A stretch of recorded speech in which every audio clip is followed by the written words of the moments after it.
before Christ. One interesting thing I must show here is that the logging, we being the smallest country out of the 13, our logging industry is not very well developed. We don't have large forests. We don't have huge rainforests where elephants can work. Right now, anyway, heavy machinery has taken over. No elephant is involved in logging. But what is important is that the way that the elephants load trunks into the lorries, the cut wood is very meticulously loaded into lorries. That machinery cannot do. Sometimes elephants use their trunk, hand, legs, forehead, body, all that, to do all these tiny meticulous movements, body movements, to pack the logs beautifully in a lorry. This we call logging. But real logging, as you see in Myanmar, is not that. It's very different to that. But this is what we used to see. Anyway, I must again stress, I've taken some information from Mahavansa, Chulavansa, which are our old chronicles, that is to prove that it is about 300, 500 BC that we have had all these things. And we are, as I said, we have these processions called Pereheras at night. There are few things that are happening during the daytime, but mostly it is at night. So the elephants are dressed up and also lit up.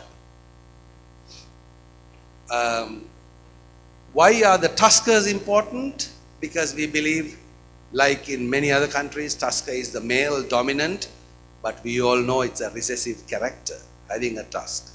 But we believe culturally it is the most important animal. Cultural duty of a tusker has become so much of these 100 elephants that we own. We believe, and very strongly believe, that Perehera or procession is not work. They do not work anyway. They only have to go in the procession or Perehera, and we believe Perehera is not work. Perehera is they have to do, and it moves very slow. So it's possibly not a thermal stress. All the trials we have done have not shown any sign of stress. Current situation of the tuskers in Sri Lanka is very poor because we have only 3 or 4% of the males are tuskers. Thailand it is much more, India it's much more, but we have very few. That's why we keep getting animals from other countries. But only thing is that they are coming when they are about 10, 12 years old. So our bonding is not that good because we start the bonding a little later. Plus, the way we use them is extremely close to people, thousands of people. They need to walk in the night among people while drumming, dancing, all happening with the natural source of light as fire. They have to parade. That has been the way it is. I must also say it is possibly not philosophy, Buddhist philosophy. It is culture and religion. It is basically a ritual. Philosophy would have been very different to this. Buddhist philosophy is, as I know very little about it, is very different to the elephant procession. So it's happening in the night. Probably we started with God Vishnu, as most Indians believe. That's where it has started, and it gradually invaded into the country through God Vishnu, and then we also believe Buddhism is protected in our country through God Vishnu, and then later all other 4 gods also joined in these cultural rituals, and Lord Buddha's temple joined much later. As I said, our chaining methods are different. And dress code has 4 pieces. The second picture in the middle is the pinnacle, the top most important event in our procession in Kandy, that is carrying the tooth relic of Lord Buddha on the tusker. What we like to see is Thai tusker carrying the casket like this. We being Sri Lankans, I believe we would be happier if a Sri Lankan tusker can carry it, but the legal system is so rigid that that our government will not allow anyone to capture from the wild. This is how elephant tuskers are carried in the Perehera. You need to carry the casket on one tusker, while two tuskers accompanying them on either side. Sometimes these either sides, sometimes they are not in good terms with the central animal. There can be troubles. As a result of dwindling numbers, the reducing numbers of these 100 privately owned elephants, they are compelled to travel all over the country because we have processions all over the country. So all these 100 sometimes go in lorries like this. Sometimes the drivers are not trained, vehicles are not properly made, but we are changing them slowly into proper vehicles, proper drivers. And we are tying and chaining is done for public safety mostly. We have done some few things where elephants go without chains. Sometimes with little chains, sometimes with rubber straps, wooden or something straps and chains. But when we take them in a procession, we essentially use chains for public safety and for its own safety. It is a wild animal. All Sri Lankans have never forgotten that elephants belong in the jungle. It's a jungle animal 100%, not less. It is for our culture that we keep them, this 100, in captivity. And we have seen sometimes there are disobedient males, sometimes who even kill the keepers. This data I have presented. I'm happy Professor Prantep is here. In his conference years ago in Thailand, I have presented how many keepers are being killed a year in Sri Lanka. This data is not published commonly. It is published from Kerala. I've seen so many people get killed. So there are disobedient males. I think Sri Lankans never trusted the elephants. We have had very long history, but we did not trust. That's probably why we have a long hook gourd to maintain them. In all other countries, the elephant gourd, the hook, is short. Ours, it is long.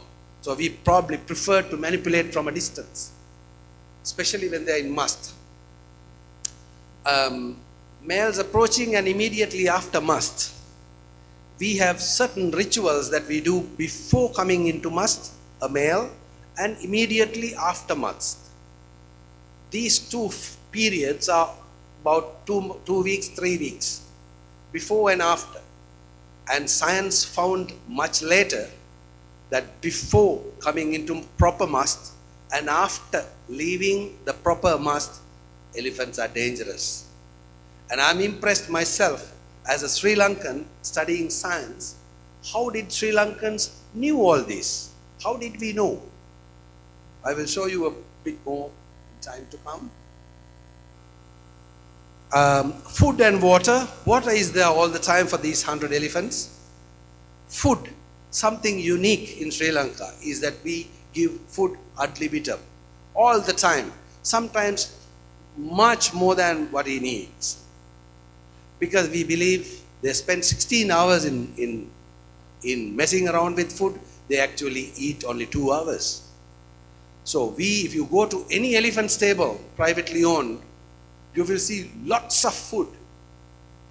Plus, we also believe the previous food that are getting collected, if you make them into a bed, it is a better bedding than sleeping on cement or on hard surfaces or even on earth, because our soil is little clay, not sandy. So they sleep on basically on old food, not very old. And Dr. Rajapaksha's postgraduate study, which compared this bedding to normal bedding, concrete bedding in Pinnavala, showed very clearly that this is healthier for elephants because of their uniqueness in the skin and also the temperature, which makes it like a cushion, like a mattress for them. We have done a few studies on thermoregulatory mechanisms of elephants in Pereheras, and we have not seen anything different. And even the ear flapping rate does not change.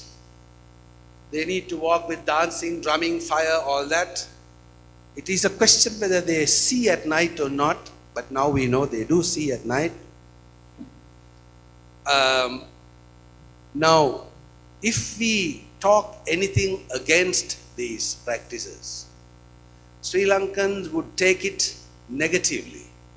We think these people are against us. They are against our procession. They are against our elephants. I know as an educated person that it is not the case. It is sometimes positive. But the point is, whoever who sees this will have to consider the thinking pattern, the behavior, the way that we perceive other people also into consideration if we are to comment on it and change or whatever. Capture from the wild has not been done for a long time, so what we have is about 10-12 years old ones who are coming into private hands. Therefore, we have a lot to learn from Thailand and maybe from India also about bringing up little calves. We know there is Udavalava, but that is maintained for a different purpose. Carvings are happening even in Pinnavala for a different purpose, but in this group we have this issue. Feeding, there are unique things. Bathing, we bathe them for about 4 or 5 hours minimum, even today. We know elephant is a very inefficient machine when it comes to thermoregulation, and I don't know how all Sri Lankans knew this. Years ago, 2,000 years ago, they put elephants into water by about 11 in the morning and they take them out about 3:30 in the afternoon. Hot part of the day they are in water. And right now elephants don't even work because they have nothing to do. But still, by 10 o'clock, 11, they are in water, taken out about 3:30 for no reason. But we believe they are very poor thermoregulatory machines. Musth management, as I told you, first 2 weeks, afterwards 2 weeks, very different, unique. Dress has 4 pieces, and we have different people who can tie. The casket is the one that carries the, on the top of the elephant, there is a wooden structure that carries the casket. That is a structure that is made to deposit the tooth relic of Lord Buddha. There are special people who can do this. And the elephants on either side of the tusker is also unique. Another important point that I like to mention is that we do not have proper elephant keepers. We used to have them, and elephant keepers were not, since they were not socially accepted, we do not, for example, go sit with them and have a cup of tea. They were looked down upon. They gave up, and there's free education all over in the country. They studied, they became different professionals, and therefore the sons did not take up the profession. So now, right now, almost every elephant keeper that we have are only passionate about elephants, or they think, I'm a young boy of about 70 kilos and I can look after 4,000 elephants with little trouble. This is all nonsense. We also do not have a proper recruitment procedure, proper training procedure, proper graduation procedure, and the elephant owners keep changing them all the time. So the wild elephant has no time to get friendly with the keepers. These are our problems. So recruitment and training of the keepers must be looked into. Training captive elephants, therefore, is unique training for Perehera is being done by us, but they are all almost adults by the time we get them. Equipment, as I said earlier, is a long gourd. You can see it is even taller than the keeper, and a stick and a knife. Long gourd, stick and a knife.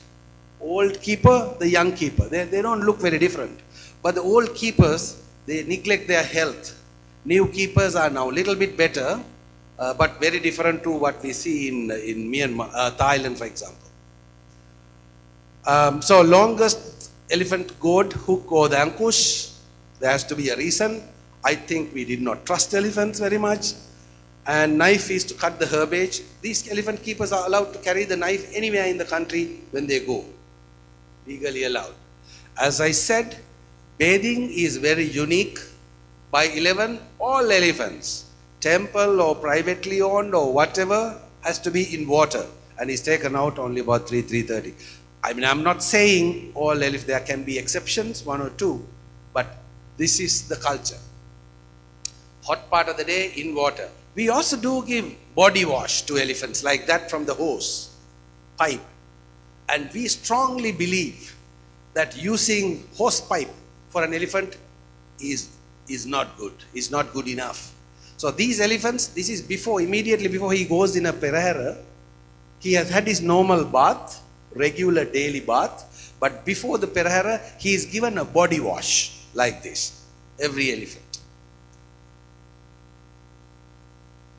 Thermoregulation we have studied extensively, and the sleep. All Sri Lankans believe that elephants have to sleep at least 3-4 hours. Usually it has to be 5, but they do sleep standing also, and also on their sides.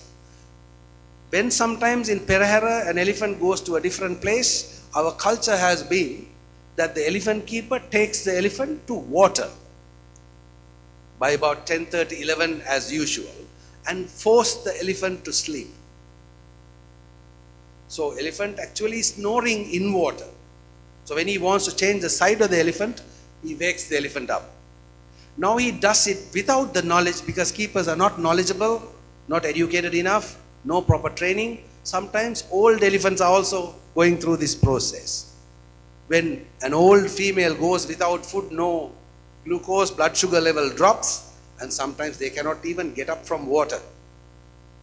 So training is very important, but that is our culture. During the Musth, as I said earlier, before we start Musth, we about 2 weeks earlier, we tie all males to the stable, no roof, only flat land, and a stone or a cement block in the stable. And we have proven that we can reduce the incidence of foot rot, that is pododermatitis, this way of elephant management. It was changed, and I am happy and proud to say that I was a part of this change, because about 30 years ago, when Captive Elephant Owners Association was established, foot rot was more common. About 50-60% of the elephants have it. But right now, last year's study, only 30%. It has gone down. After the Musth, we believe there are a lot of rituals. There's a function. We believe there is a devil sitting on the elephant. This devil has to be invited down gradually when the time comes. So the elephant keeper tells the owner goes and tells other people, and then finally he goes to the temple priest, and he gives an auspicious time to release the elephant from Musth. And Musth usually is 3 to 4 months, but in our situation, Musth is about 6 to 7 months most of the time, a matured adult. Now Thai tusker, for example, it is very rarely that Thai tusker gets a chance to come into Candy Perehera, because he comes into Musth by about March or maybe April, and he is throughout in the Musth. He comes out when it is about October, November, that's when he comes out. And we very strongly believe Musth should not be disturbed.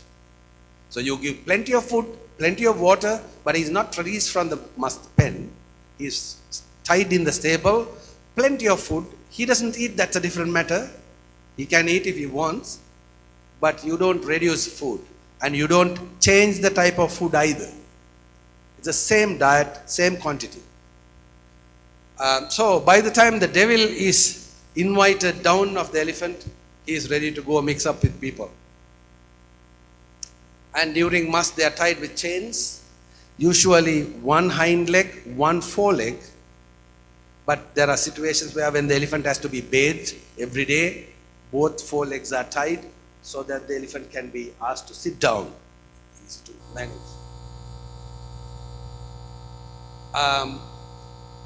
There are myths in Musth management, a lot of myths.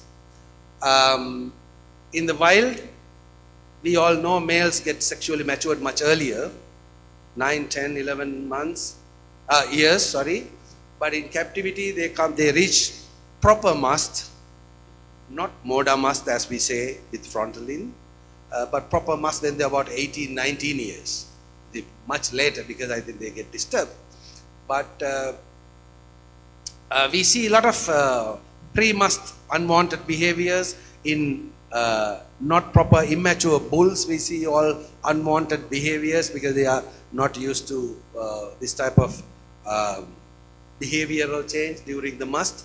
And we have various ways of tying the elephant when there are issues like this. So as I said, we do not change anything during the must. We let them complete the must cycle. We believe it is very good for them to show must and complete must without any disturbance. Now, these are few things that I have decided to include.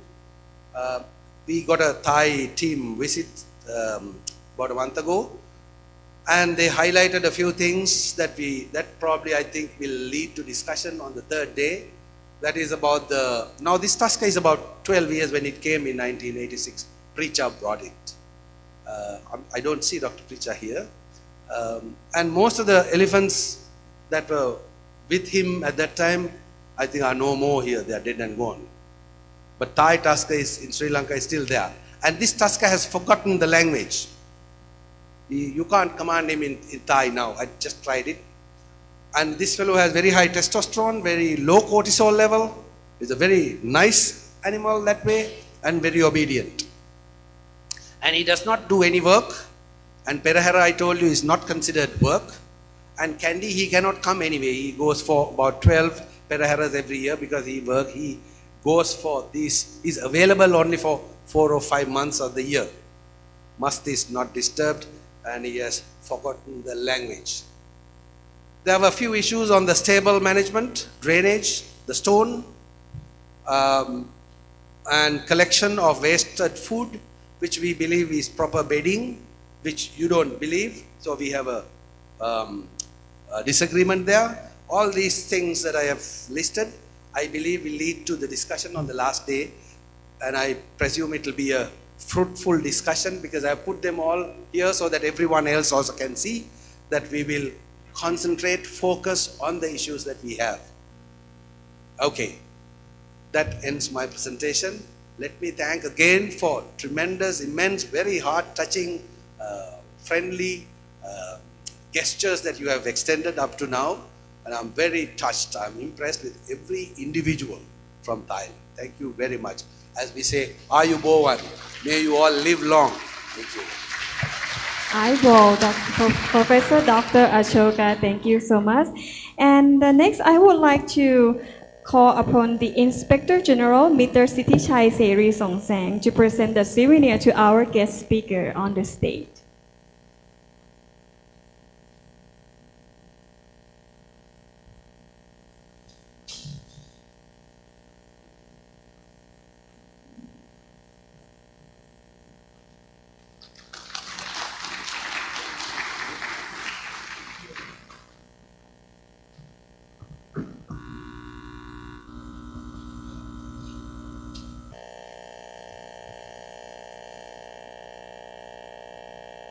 ค่ะก็จะขออนุญาตสรุปสิ่งที่ดร.อัชโชกาดันโกล่าได้กล่าวไว้นะคะก็คือท่านได้กล่าวถึงความเป็นมาของช้างและวัฒนธรรมของช้างในประเทศศรีลังกานะคะการจัดการช้างของประเทศศรีลังกาก็เริ่มตั้งแต่ศตวรรษที่3มาแล้วนะคะโดยใช้ในการศึกสงครามการเกษตรกรรมนะคะชักลากไม้คล้ายๆกับทางประเทศไทยเลยนะคะแล้วก็ได้กล่าวว่าประเทศศรีลังกาเนี่ยได้หยุดจับช้างป่าแล้วครั้งสุดท้ายที่เขาจับก็คือตั้งแต่6 ปีที่แล้วนะคะโดยดร.อาโชกาก็ได้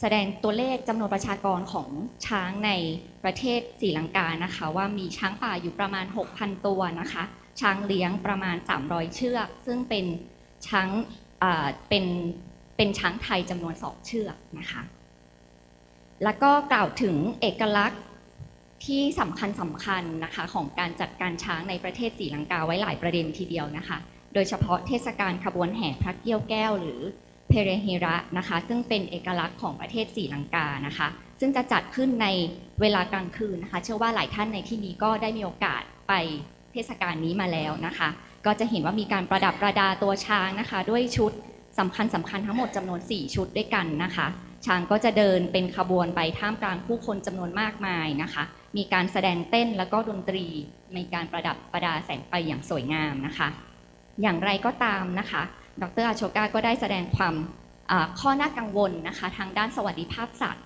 ในการนำช้างมาใช้ในเทศกาลนะคะไม่ว่าจะเป็นการล่ามโซ่นะคะการเอาช้างเพศผู้ที่ก้าวร้าวหรือตกมันอาละวาดนะคะที่อาจจะมามีเกิดความวุ่นวายเกิดขึ้นในเทศกาลนะคะมีปัญหาของชุดตกแต่งที่อาจจะไม่ระบายความร้อนนะคะแล้วก็อาจจะมีการปัญหาเรื่องของการมองเห็นในเวลากลางคืนของช้างนะคะนอกจากนั้นในประเด็นที่เป็นเอกลักษณ์อื่นๆก็จะมีเรื่องของควานช้างนะคะอุปกรณ์ที่ใช้ในการจับบังคับช้างการอาบน้ำช้างนะคะการนอนของช้างแล้วก็การจัดการช้างตกมันนะคะก็เขาก็จะมีปัญหาเรื่องของควานช้างคล้ายๆกับบ้านเราเลยนะคะก็คือเราขาดควานช้างที่สืบทอดจากรุ่นสู่รุ่นมานะคะคล้ายๆกับบ้านเรานะคะอุปกรณ์ที่เขาใช้จับบังคับช้างนะคะก็จะมีความแตกต่างจากบ้านเราอยู่นะคะเขาใช้ตะขอที่มีความยาวมากกว่านะคะแล้วก็มีการใช้แท่งไม้ด้วยนะคะส่วนมีดก็ใช้เหมือนกับเรานะคะในการตัดผลไม้รากไม้ต่างๆนะคะการอาบน้ำช้างนะคะที่เขาเนี่ยจะหยุดงานก่อน 11 โมงเช้าเพื่อนำช้างไปอาบน้ำในแหล่งน้ำที่สะอาดนะคะคือเขาให้ความสำคัญกับการอาบน้ำแล้วก็การนอนของช้างมากๆเลยนะคะในส่วนของการจัดการช้างตกมันนะคะช้างในศรีลังกาเนี่ยตกมันนานถึง 5-6 เดือนเลยนะคะยาวนานกว่าบ้านเราเนาะทำให้ช้างเพศผู้ของเขาเนี่ยไม่สามารถนำมาเข้าร่วมงานอย่างเทศกาลขบวนแห่พระเขี้ยวแก้วได้นะคะเนื่องจากประเทศของเขาเนี่ยเชื่อว่าช้างเพศผู้ต้องได้รับการแสดงการตกมันอย่างเต็มที่โดยไม่ถูกรบกวนค่ะอันนี้ก็เป็นข้อสรุปโดยรวมนะของความเป็นเอกลักษณ์ที่ค่อนข้างมีความเป็นเอกลักษณ์สูงเลยนะคะของช้างในประเทศศรีลังกาค่ะ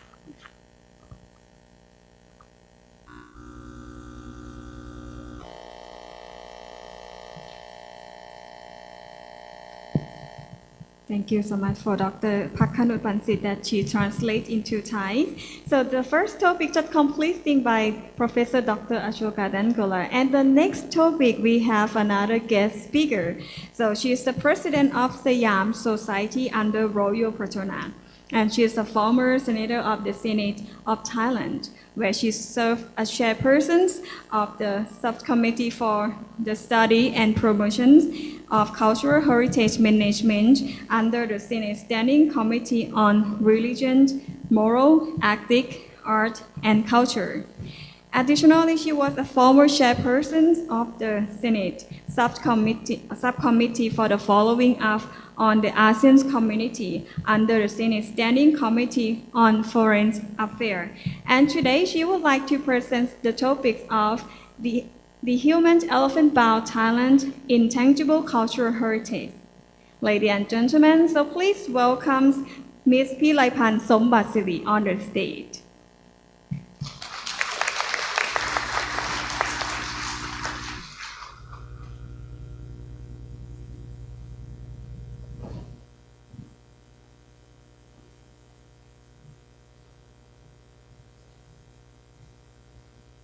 นั่งเลย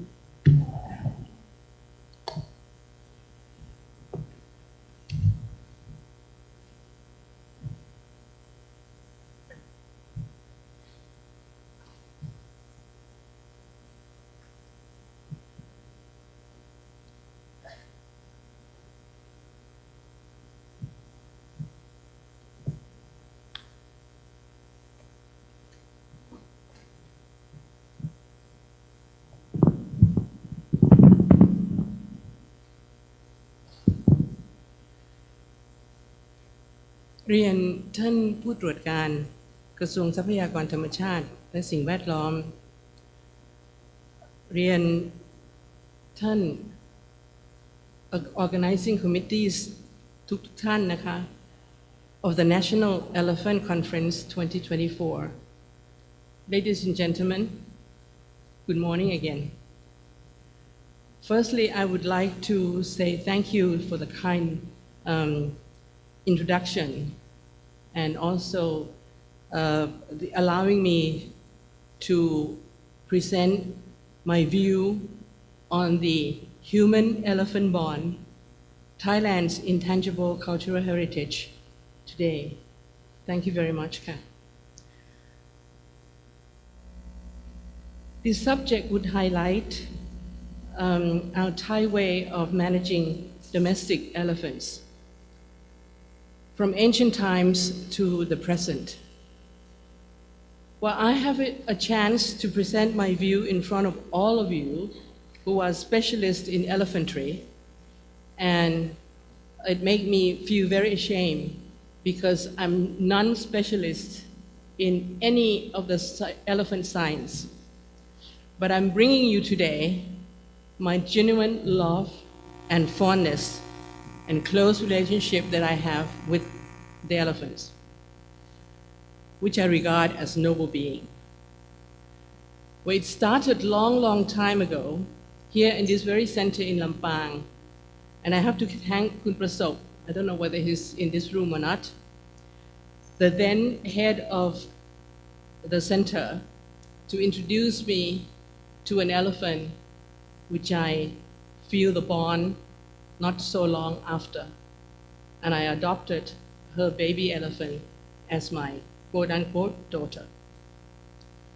I thought this animal is so magnificent. This fondness has grown into an everlasting bond.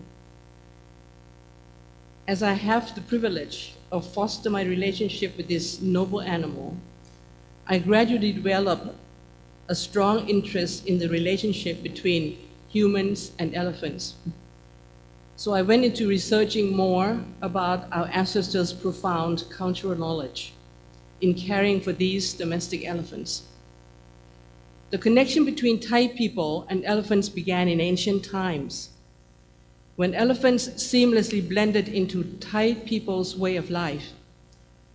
This bond is manifested in our national, local, and also spiritual culture, which makes me believe that the cultural wisdom for caring for elephants is truly invaluable.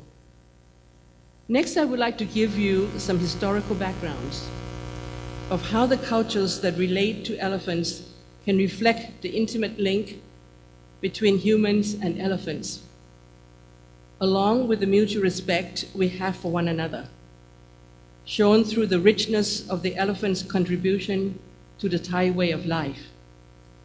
Thailand's culture is caring for these noble beings is a tradition that has been passed on for many centuries in both physical and spiritual form.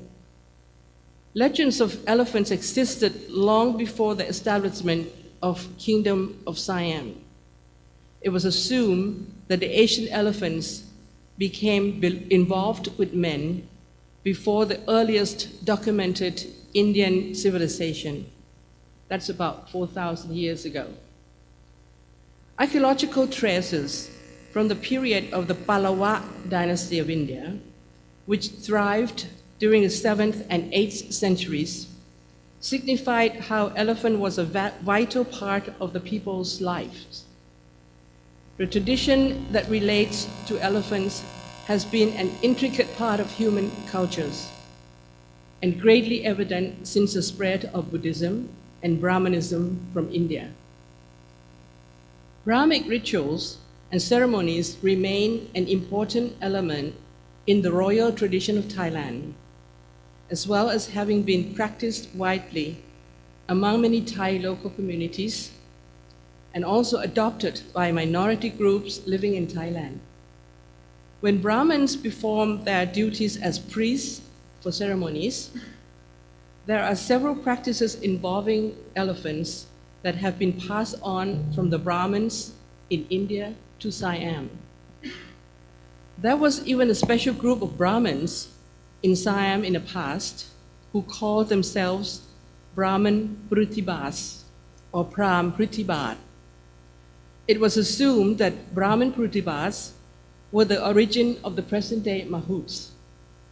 They performed ceremonies related to elephants while utilizing their specific knowledge to ward off evil spirits for both elephants and the elephants' keepers. These Brahmins also raised and took care of the well-being of their keeps. The rites performed by the Brahmins and the traditions of worshipping Shiva or Prasiva and Vishnu, Pravisanu หรือพระนารายณ์ came from ancient India.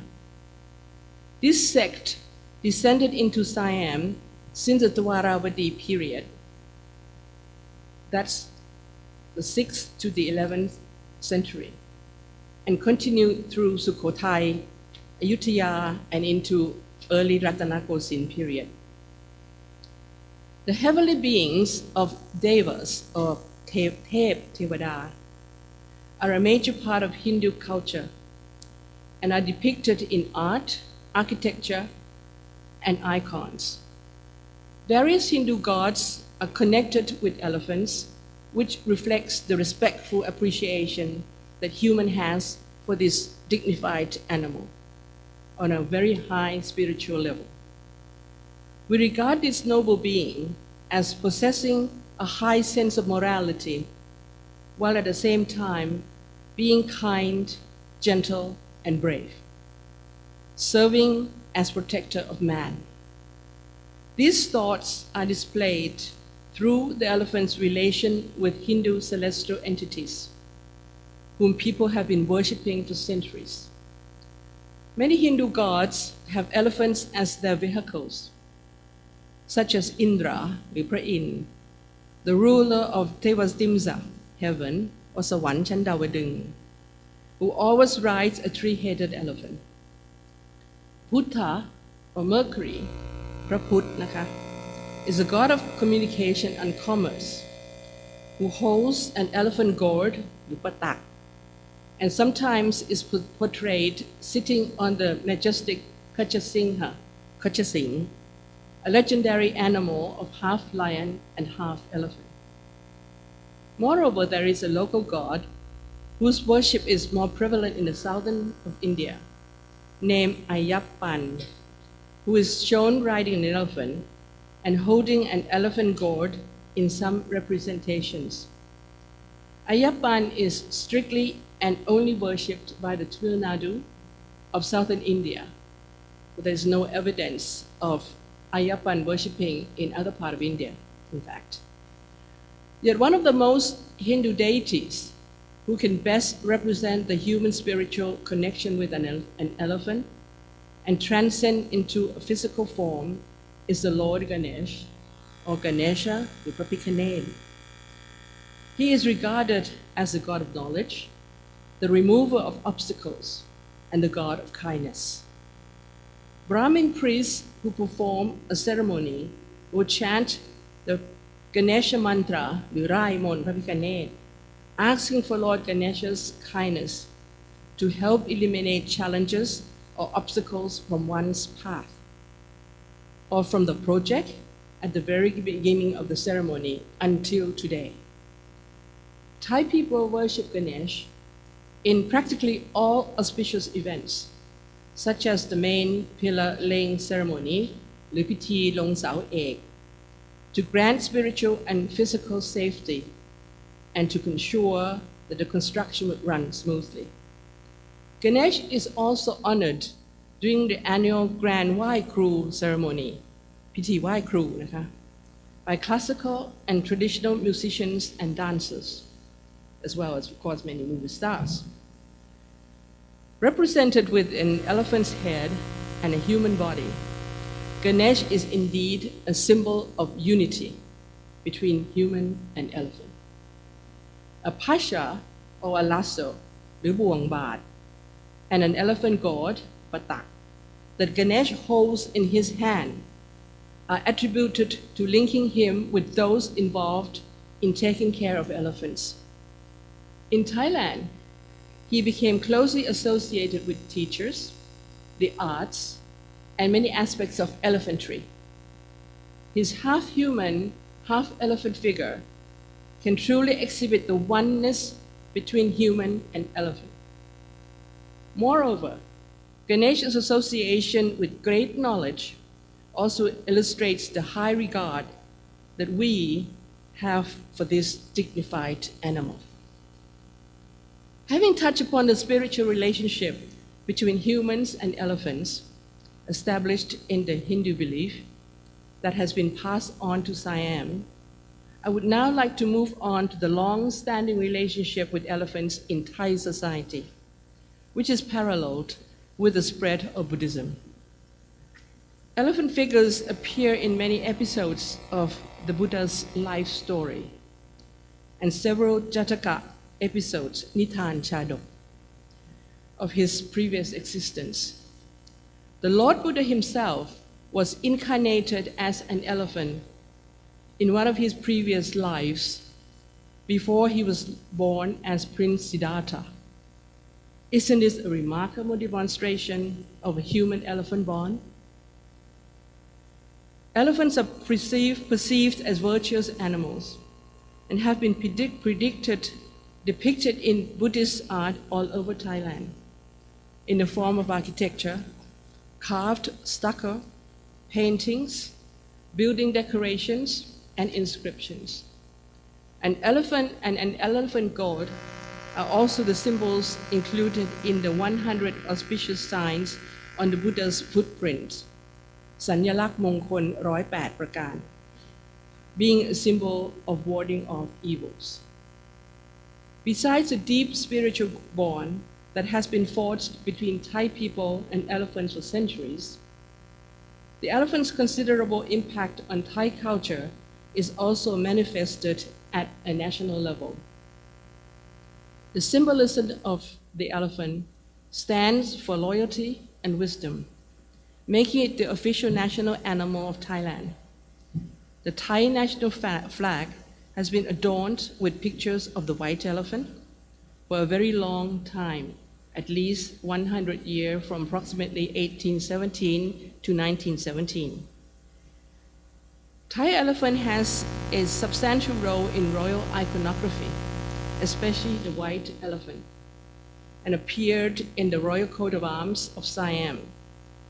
Several orders of Thailand, เครื่องราชอิสริยาภรณ์ bestowed by the king, are decorated with the motif of Erawan, the three-headed white elephant or Chang Erawan, and such as the Order of the White Elephant, เครื่องราชอิสริยาภรณ์อันเป็นที่เชิดชูเกียรติยิ่งช้างเผือก and the most illustrious Order of จุลจอมเกล้า เครื่องราชอิสริยาภรณ์จุลจอมเกล้า Moreover, elephant motifs appear on coins, banknotes, postage stamps, provincial seals like the seals of Mae Hong Son province, and seals of organizations or government agencies.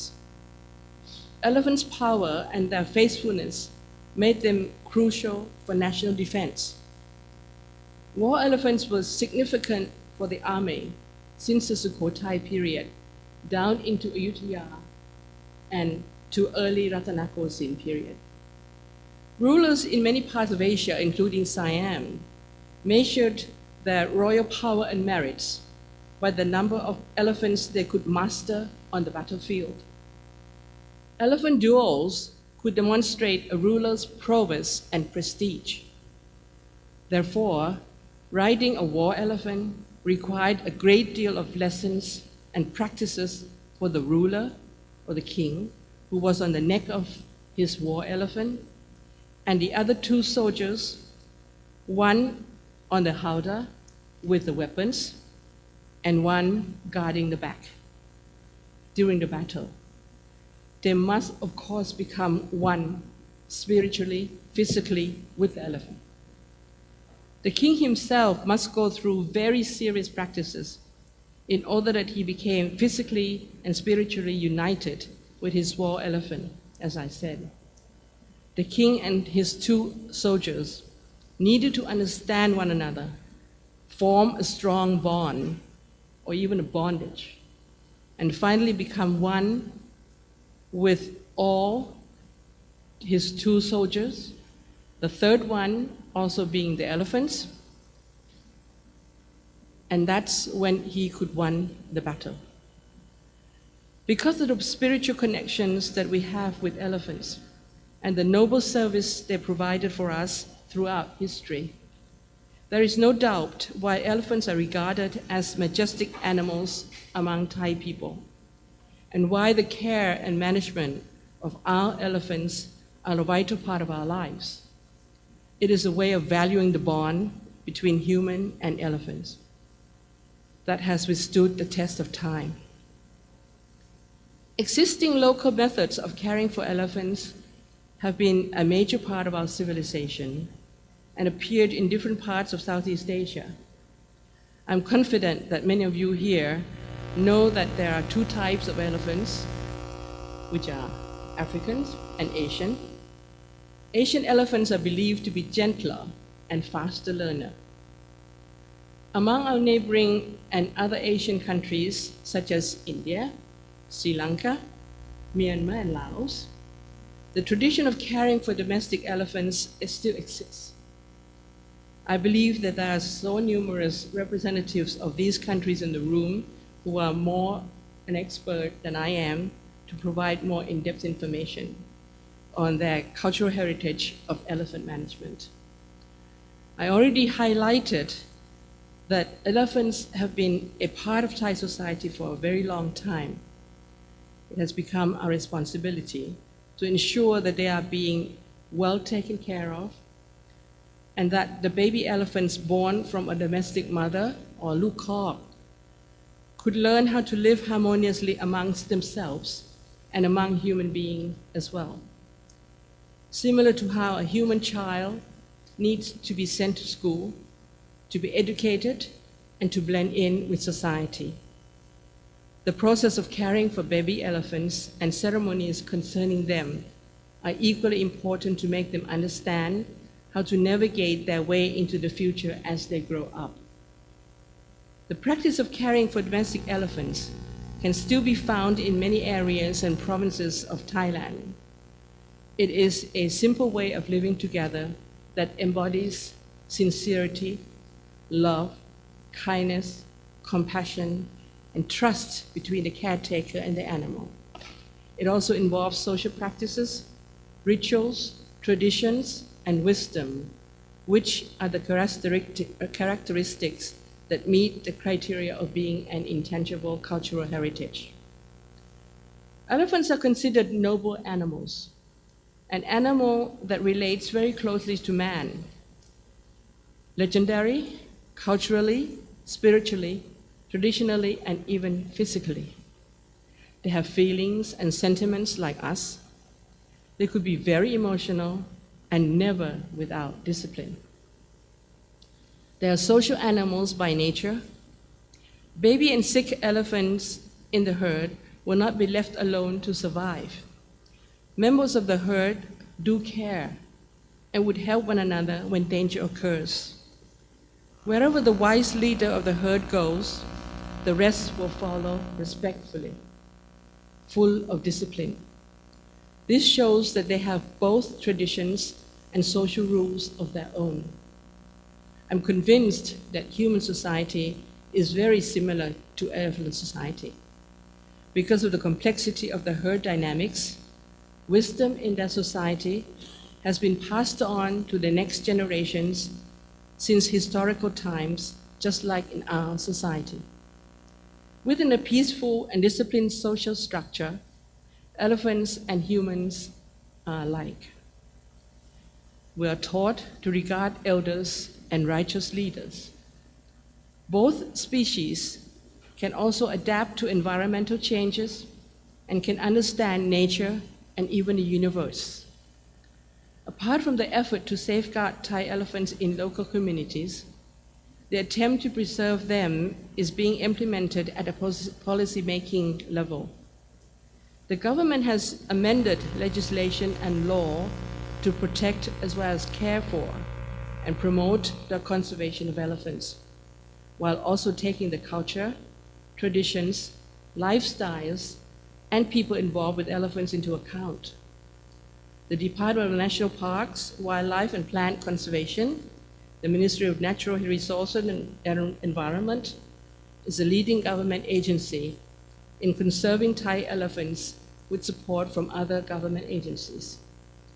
I seriously encourage these government agencies to do more for our elephants and those involved in elephantry.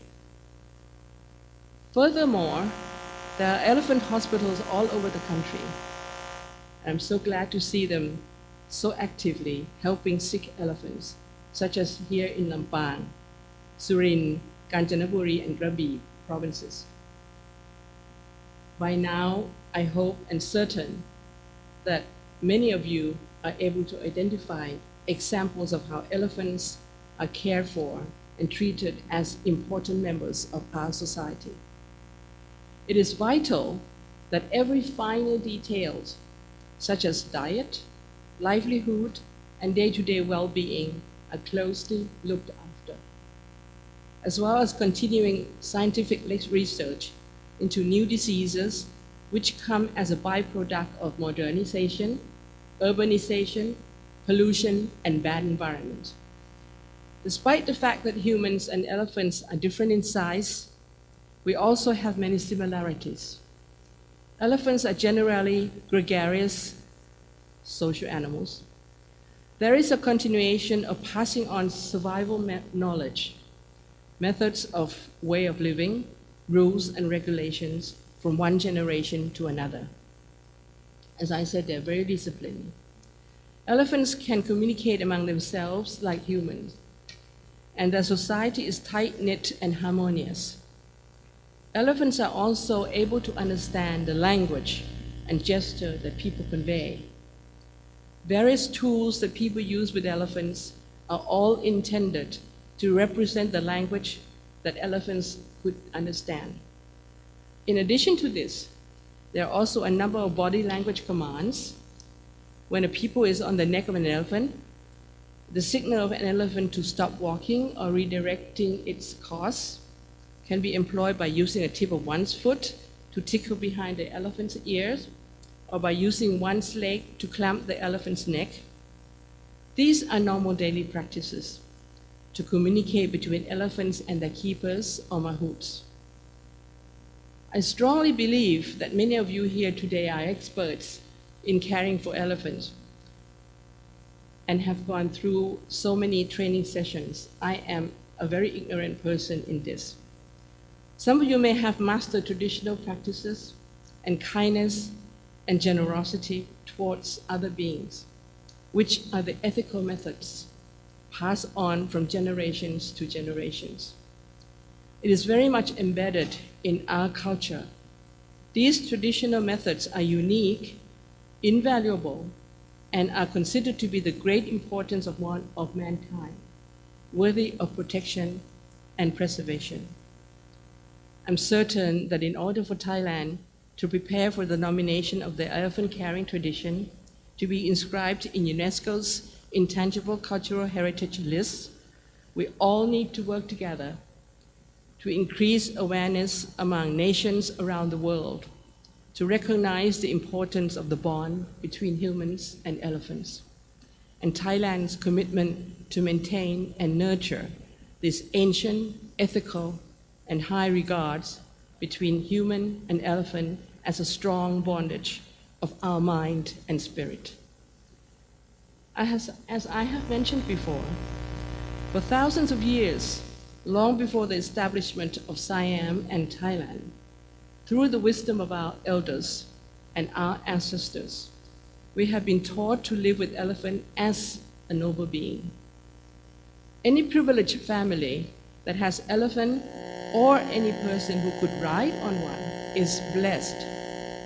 One must take very good care of the elephant and treat him as a child, a sibling, a close relative, and a true friend. I myself have a privilege of understanding how kind this animal is and how genuine they are. If you are genuine, gentle, and sincere enough to them, you will be able to understand and witness the elephant's gentle emotions. Well, a few years back, when my quote unquote adopted elephant daughter was going through a period of emotional distress after her miscarriage. I went to visit her. We hugged one another. I whispered a few consoling words into her ears. Tears were running down her eyes, showing that she understood the grief and the emotion I shared with her. That moment was a very memorable and very touchable, that her Mahout and I also shed some tears. It made me truly believe that these animals can share emotional feeling similar to human. And if we speak to them, in a gentle tone of voice, I don't know the northern language, but I just speak.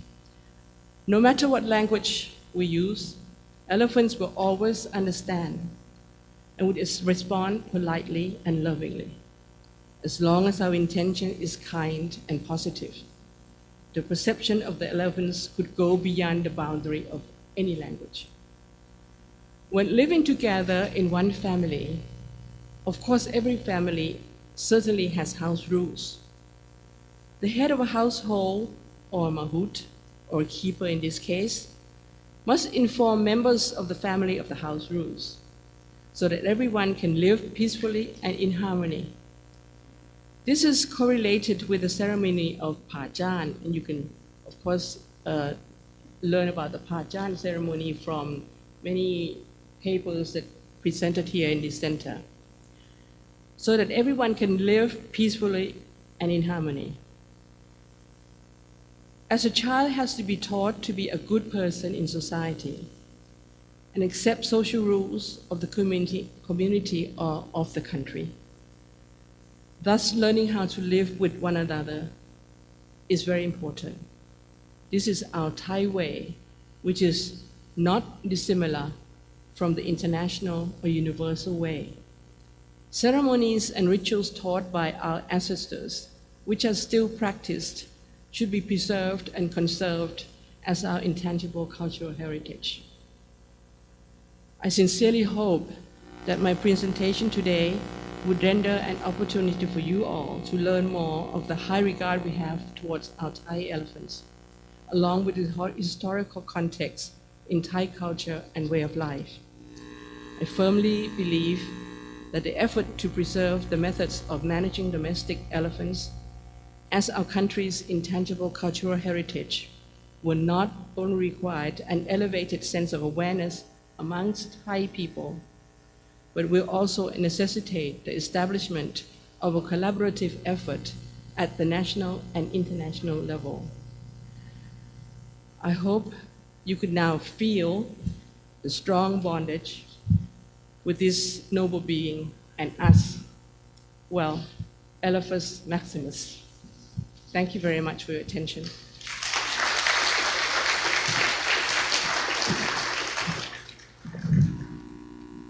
Thank you so much, the President of Siam Society under Royal Patronage, Ms. Pilaipan Sombat Siri. And the next again, I would like to invite, may I invite to call upon the Inspector General, Mr. Sitichai Seri Songsang, to present the souvenir to Ms. Pilaipan Sombat Siri on the stage.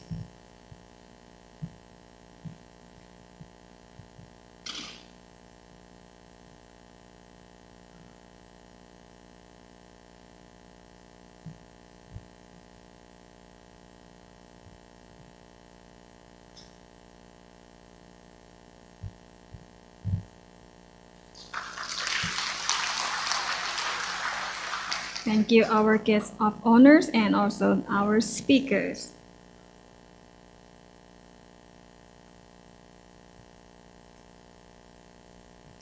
ค่ะขออนุญาตสรุปจากที่คุณพิไลพันธ์ได้เล่าให้ฟังเกี่ยวกับความสัมพันธ์ระหว่างคนและช้างอันเป็นมรดกที่จับต้องไม่ได้ของประเทศไทยของเรานะคะว่าความสัมพันธ์ที่เกิดขึ้นระหว่างคนกับช้างก็มีมาอย่างยาวนานนะคะโดยเราได้รับอิทธิพลมาจาก ประเทศอินเดียโบราณนะคะโดยพบหลักฐานภาพวาดทางประวัติศาสตร์เกี่ยวกับช้างตั้งแต่สมัยสุโขทัยอยุธยาและก็กรุงรัตนโกสินทร์นะคะโดยเรามีการนำช้างมาใช้ในพิธีการทางศาสนาสถาบันพระมหากษัตริย์ราชวงศ์และใช้ในการศึกสงครามด้วยนะคะนอกจากนี้ท่านก็ยังได้กล่าวถึงพระพิฆเนศนะคะซึ่งเป็นสัญลักษณ์ของความเป็นเอกภาพของคนกับช้างนะคะรวมถึงพิธีทางพราหมณ์ต่างๆพิธีลงเสาเอกพิธีไหว้ครูนะคะที่เกี่ยวข้องกับช้างนะคะนอกจากนั้นก็ยังมีการปรากฏของช้างซึ่งเป็นสัญลักษณ์ในหลายๆสถานที่และสิ่งของสำคัญต่างๆของบ้านเมืองเรานะคะไม่ว่าจะเป็นโลโก้ของกรมศิลปาก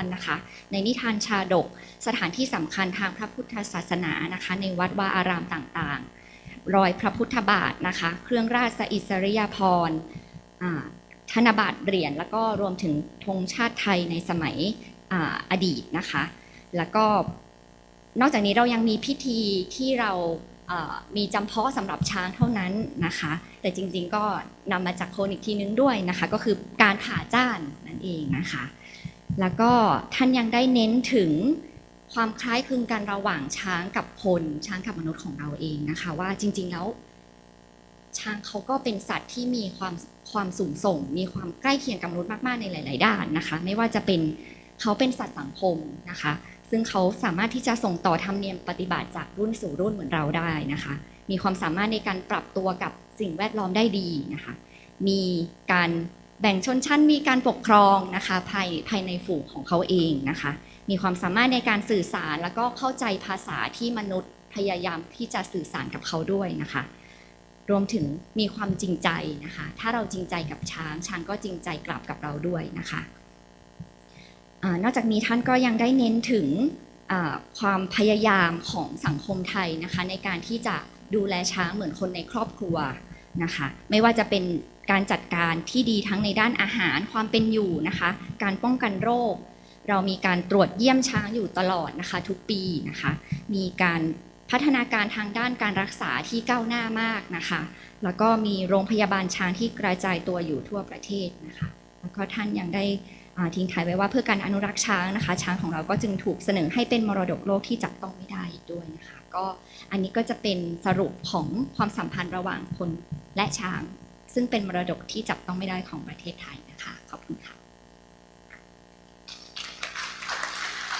Thank you so much, Assistant Professor Dr. Pakanut Bansis. And before we are breaking for lunch, so I would like to invite an artist. So in front of our conference room, we have art exhibition, and we provide the handwriting portrait in front. You can join our auction. So the painting is start 5,000 baht and one bidding 150 baht. So this fund will go to support an elephant hospital in Thailand and also Chiang Mai University. And today I would like to invite an artist. So he's an artist, the restaurant owners, and also a designer. And I would like him to express about his feelings. So why he provide all 11 handwriting paintings, and he would like all the people that can support for an elephant. So please give a big applause to Mr. Sangmani Sangboon on the stage.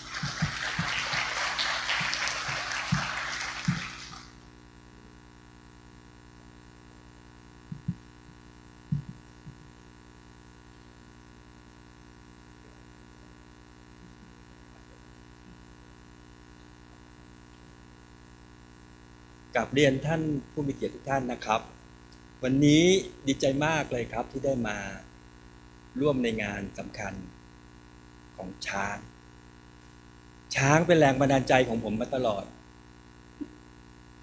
รู้จักช้างก็ตั้งแต่เกิดนะครับแล้วก็อยู่ใกล้เขาดินก็เข้าไปดูแต่ช้างเพราะนั้นอะไรก็แล้วแต่ที่ความทรงจำที่อยู่กับช้างเนี่ยมันอยู่ในตัวเรามาตลอดจนวันหนึ่งเรื่องของช้างก็เป็นปัญหาพอมีปัญหาอยากช่วยช้างแต่ก็ไม่รู้จะทำอย่างไรต้องกราบขอบพระคุณท่านพิไลพันธ์นะครับที่ชวนผมมาดูแลช้างก็เลยหาวิธีช่วยช้างด้วยสมองและแรงกายและแรงบันดาลใจในการวาดรูปออกมาเพื่อจะเอามาช่วยช้างในงานนี้นะครับช้างได้ช่วยเราให้เห็นถึงความอุดมสมบูรณ์ เพราะฉะนั้นคนต้องกลับไปช่วยช้างบ้างนะครับ เพราะว่าทุกวันนี้ช้างเกือบจะไม่มีที่อยู่แล้วนะครับจำนวนก็ลดน้อยลงไปเรื่อยๆเราอยากให้ช้างอยู่คู่บ้านคู่เมืองเรานะครับเป็นสิริมงคลกับบ้านเรายังไงช้างก็เป็นถึงของสัญลักษณ์ของความอุดมสมบูรณ์ถ้าช้างยังอยู่เยอะๆบ้านเราต้องสมบูรณ์แน่นอนครับขอบพระคุณครับ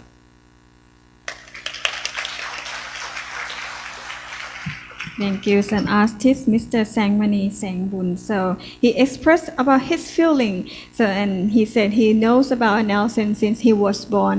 As he was born, hometown near the Khao Din National Park, and he also would like to support an elephant, as an elephant is the symbol of country of Thailand, and also even another country also that you also love an elephant like we love an elephant. And the next would be the lunch. So I would like to inform all the participants that you can exchange the coupon to get the lunch box. So we have a lunch box on when you get out from the conference, and on your right hand side, so we have the lunch box that we prepare all for you. And for walk-in participant, if you would like to order the lunch, so we have a Chang Thai restaurant that you can order the lunch. และสำหรับในลำดับการต่อไปนะคะก็จะเป็นในช่วงของพักกลางวันค่ะแล้วก็ก่อนที่จะกลับเข้าสู่ช่วงพิธีการในช่วงของหัวข้อต่างๆในช่วงกลางวันนะคะซึ่งจะเริ่มเวลา 12:45 นาทีหรือว่าเที่ยง 45 นะคะ so we will back here again at the conference around 12:45 so 12:45 so we'll back again at the conference so thank you so much for the morning part